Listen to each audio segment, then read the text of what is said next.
Break के बाद आपका स्वागत है और आज खरी खरी कार्यक्रम में हम बातचीत कर रहे हैं बीजेपी विधायक और हरियाणा विधानसभा में बीजेपी विधायक दल के नेता अनिल विज से। क्या आप नहीं मानते कि आपके विधायकों को आपके साथ खड़ा होना चाहिए था? नहीं, खड़ा तो होते हैं, ये ऐसी बात नहीं है, खड़ा होते हैं, क्योंकि जैसा मैंने बताया कि ये पर्टिकुलर मेरा क्वेश्चन था जी। और मैं उसके ऊपर बात कर रहा था, तो ऐसा बात नहीं है। जब भी हमने वॉकआउट किया, इकट्ठे वॉकआउट किया। ये भी कहा जाता है कि सदन में आप सदन की गरिमा का ध्यान नहीं रखते हैं। नहीं, ऐसा नहीं कहा जा सकता, ऐसा नहीं कहा जा सकता। मैं सदन की गरिमा का और अध्यक्ष के पद का पूरा मैं हमेशा सम्मान करता हूँ, लेकिन मैं ये भी समझता हूँ कि जनता ने मुझको चुनकर भेजा है और मैं अपने पार्टी का विधायक दल का नेता हूँ। मुझे अपने हल्के की बातों को भी उठाना है और प्रदेश के जो आम लोगों के जनहित के मामले हैं उनको भी मुझे वहाँ पर उठाना है। और जब हमें उपयुक्त समय नहीं दिया जाता है और उसके लिए मैं पुरजोर अपनी आवाज़ उठाता हूँ, इसको मैं मानता हूँ और मैं उठाता रहूँगा। पर आवाज़ उठाना किसी भी प्रकार से अवमानना नहीं कहा जा सकता। मेरा अधिकार है मैं वहाँ पर अपनी बात को जोरदार तरीके से उठाऊं और वो मैं उठाता हूं और वो मैं उठाता रहूँगा। हर विधायक अपने इलाके की, अपनी जनता की आवाज़ वहाँ उठाता है, लेकिन दायरे में रहकर। अध्यक्ष ये कहते हैं कि आप सीमाओं का उल्लंघन करते हैं, आप निर्देशों का पालन नहीं करते। नहीं, ऐसा मैं समझता हूँ कि ऐसा कहना तो मेरे साथ अन्याय होगा, ऐसी बात नहीं है। और क्योंकि अब हम सदन से बाहर बात कर रहे हैं तो मैं ये बात कहना भी नहीं चाहता हूँ और उचित भी नहीं होगा, लेकिन सदन में सत्ताधारी दल अपने संख्या के बल पर विपक्ष की आवाज़ को दबाने की कोशिश करता है। और जब विपक्ष की बात को दबाने की कोशिश करेगा और हमारे पास मुद्दे हैं, हमारे पास अनेकों मुद्दे हैं, आज प्रदेश में अनेकों तकलीफ़ों से जनता गुजर रही है, उन मुद्दों को हम उठाना चाहते हैं। और जब हमें समय नहीं देता और विपक्ष बोलने से हमें रोकता है, हमारे बात को दबाना चाहता है, संख्या बल के ऊपर हमारे जो अधिकार हैं उनका ऊपर अतिक्रमण करना चाहता है, तो हम अपनी बात को उठाते हैं। उसको हो सकता है कुछ लोगों को अच्छा ना लगता हो, नहीं लगता तो ना लगे। हमें जनता ने चुन कर भेजा, हमें अपनी बात कहने के लिए चुन के भेजा और हम पुरजोर ढंग से अपनी बात कहते हैं वहाँ पर। आपने सदन को यह भी आश्वासन दिया है कि भविष्य में मैं इस तरह का व्यवहार नहीं करूंगा। नहीं, ऐसी बात नहीं हुई है, ऐसा कोई मैंने ऐसा गलत व्यवहार किया नहीं है और आश्वासन का भी कोई ऐसा मौका नहीं आया कि मैं ऐसा व्यवहार नहीं करूँगा। और ये बात ठीक है कि हम जो हमारा गरिमामय सदन है उसकी मैं पूरा आदर करता हूँ। ऐसा अपनी आवाज़ को उठाना सदर की अवमानना मैं नहीं मानता हूँ। पार्टी ने एक बार आपको 14 साल के लिए निकाल दिया था, चूंकि राम भक्त पार्टी है इसलिए 14 वर्ष का वनवास आपको दिया। आप भी सारे मुद्दे छांट के लाते हो। आपको 14 वर्ष के वनवास में कैसा लगा? नहीं, देखिए, ऐसा है कि कोई पार्टी ने 14 वर्ष के लिए निकाला था, ऐसी बात नहीं थी।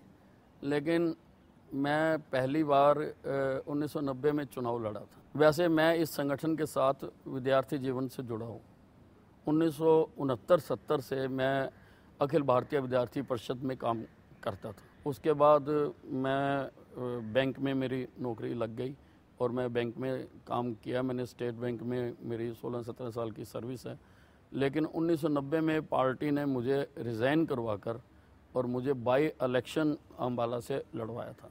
और बाई इलेक्शन तो अक्सर सरकार जीतती है, लेकिन वो बाई इलेक्शन सरकार के विरुद्ध मैं जीता था। उस वक्त मैंने वो चुनाव को जीता था। उसके बाद कुछ ऐसे मैं आज तक नहीं समझ पाया हूँ कि क्या कारण रहा होगा। लेकिन 1995 में अब क्योंकि मैं ठीक ढंग से बता नहीं सकता हूँ, 1995 में मुझे कहा गया कि आप पार्टी से नहीं, कोई बड़ा कारण रहा होगा, जैसे सदन में आप पर ये आरोप लगते हैं कि आप बताया नहीं गया और मुझे मालूम भी नहीं है आज तक। तो 95 में पार्टी से अलग होना पड़ा, बड़ा दुखदाई समय था वो। अपने सिटिंग एमएलए को कोई भी पार्टी इतनी आसानी से नहीं निकालती जब तक कि उस पर कोई बड़ा आरोप ना हो। मैं उस वक्त एमएलए नहीं था, 90 में मैं चुनाव जीता था, 91 में मैं हार गया था जी। तो पार्टी के लिए मैं काम करता था और मैं स्थानीय मंडल का अध्यक्ष था उस वक्त और शायद प्रदेश का युवा मोर्चा का अध्यक्ष भी था मैं उस वक्त। तो पार्टी ने उस वक्त मुझे कहा और मैंने पार्टी से रिज़ाइन कर दिया जी। रिज़ाइन करने के बाद लगभग 1 वर्ष के बाद विधानसभा के चुनाव आ गए। तो जब चुनाव आ गए तो फिर लोगों ने कहा कि हम पार्टी में तो है नहीं हैं, पार्टी में होते हुए पार्टी के खिलाफ चुनाव लड़ना तो बहुत गलत बात है, वो नहीं होना। पर क्योंकि हमें पार्टी से निकाला जा चुका हुआ था तो उस वक्त लड़ना कोई वो बागी कैंडिडेट नहीं कहला सकता जी। तो उस वक्त मैं 96 में चुनाव लड़ा आज़ाद, और वो चुनाव में जीता, और अम्बाला छावनी से पहली बारी कोई आज़ाद उम्मीदवार जीता। 1996 में जीता, फिर 2000 में चुनाव आए, 2000 में भी मैं आज़ाद बतौर प्रत्याशी लड़ा और मैं 2000 में भी चुनाव जीता वहाँ से। 2005 में हार गया। 2005 में मैं केवल 600 वोटों से हारा जी। कांग्रेस की लहर थी, आंधी थी, उस आंधी में भी अम्बाला की जनता ने मेरा पूरा साथ दिया और मैं केवल 600 वोटों से हारा।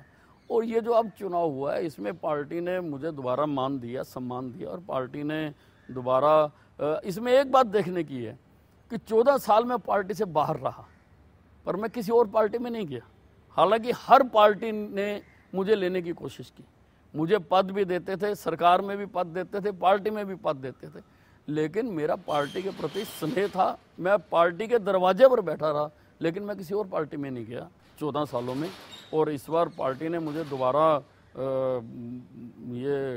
अपनी पार्टी से खड़ा किया और मैं दोबारा फिर चुनाव जीता हूँ इस बार। ऐसा देखा गया है कि जब कोई उम्मीदवार इंडिपेंडेंट चुनाव जीत जाता है तो पार्टी अपने भूले बिसरे जो साथी हैं या पार्टी छोड़ कर गए हुए साथी हैं या पार्टी से निकाले हुए साथी हैं उनको फिर से पार्टी में लाने की कोशिश करती है। तो जब आप आज़ाद उम्मीदवार के तौर पर जीते तो क्या बीजेपी ने कोशिश की आपको वापस लाने की? देखिए, पार्टी मेरे साथ, मेरी कोई लड़ाई नहीं थी पार्टी के साथ, इसलिए चाहे मैं पार्टी से बाहर था लेकिन पार्टी के लोगों के साथ, नेताओं के साथ मेरा लगातार संपर्क रहा है इस सारे दौरान। और उस दौरान बात होती भी रही, कहते भी रहे, लेकिन किसी कारण से वो बातें मैच्योर नहीं हो पाई और इस चुनाव में वो ऑटोमेटिकली अपने आप मैच्योर हो गई। और आज मैं पार्टी में हूँ और मुझे आज वही पार्टी में मान सम्मान दिया जा रहा है, क्योंकि मैं 4 बार मैं विधायक बन चुका हूँ। और जैसा मैंने बताया कि 1970 से लगभग मैं इस संगठन के साथ जुड़ा हुआ हूँ। इस संगठन के भिन्न भिन्न जो अलग मोर्चे हैं मैंने लगभग सभी में काम किया है और पार्टी में आज पूरा मान सम्मान है। क्या पार्टी ने मुझे विधायक दल का नेता बनाया, ये इस बात का सबूत भी है। क्या प्रदेश में इस वक्त नेतृत्व परिवर्तन की जरूरत महसूस करते हैं? नहीं, देखिए, अब हमारा जो पिछली टर्म थी वो लगभग 31 मार्च को समाप्त हो जाती है और इसके बाद अब हमारी नई सारी चुनाव प्रक्रिया आरंभ होगी। तो हमारी पार्टी एक डेमोक्रेटिक संस्था है। पहले नीचे वार्डों के चुनाव होंगे, फिर मंडल के चुनाव होंगे, जिलों के चुनाव होंगे, जिलों के बाद फिर प्रदेश का चुनाव होगा। तो ये एक पूरा सिस्टम है। उसके लिए पहले क्या ना, लोग जो चुनकर आएंगे, जिन्होंने बाद में चुनना है, वो किसको बनाएंगे, कोई परिवर्तन करेगा। जो दूसरी वन मैन पार्टियां हैं ये उनमें होता है कि ऊपर से डिक्टेट जारी हो जाता है कि आज इसको बना दो, इसको हटा दो। भारतीय जनता पार्टी में ऐसा नहीं होता। भारतीय जनता पार्टी में तो सिस्टमेटिक और नीचे से चलता है, बाकी पार्टियों में ऊपर से चलता है। पहले ऊपर उनके अध्यक्ष, राष्ट्रीय अध्यक्ष तो तय ही हैं लगभग सभी पार्टियों के, वो तो बदल ही नहीं सकते, कोई और बन ही नहीं सकता। तो जैसे एजेंसियां बांटी जाती हैं वैसे वो बांटते हैं। पहले वो स्टेट का बना देते हैं, स्टेट वाला फिर जिलों के नियुक्त कर देता है, जिलों वाला फिर उनके नियुक्त कर देता है। इस ढंग से चलता है। भारतीय जनता पार्टी में ऐसा नहीं। लेकिन भारतीय जनता पार्टी ने भी कुछ हद तक वही परंपरा अपना ली जो दूसरी पार्टियां अपनाती हैं। नहीं, जैसा मैंने बताया कि सारा सिस्टम पूरे प्रजातांत्रिक तरीके से होता है और उसी ढंग से सारा किया जाता है। ऊपर के नेता भी अपनी राय व्यक्त करते हैं और उनको अधिकार भी है, अपनी राय व्यक्त करने का, लेकिन अंततः होता वही है जो सारे लोग चाह रहे होते हैं। फिर से वक्त एक छोटे से ब्रेक के बाद हम बातचीत का सिलसिला आगे बढ़ाएंगे।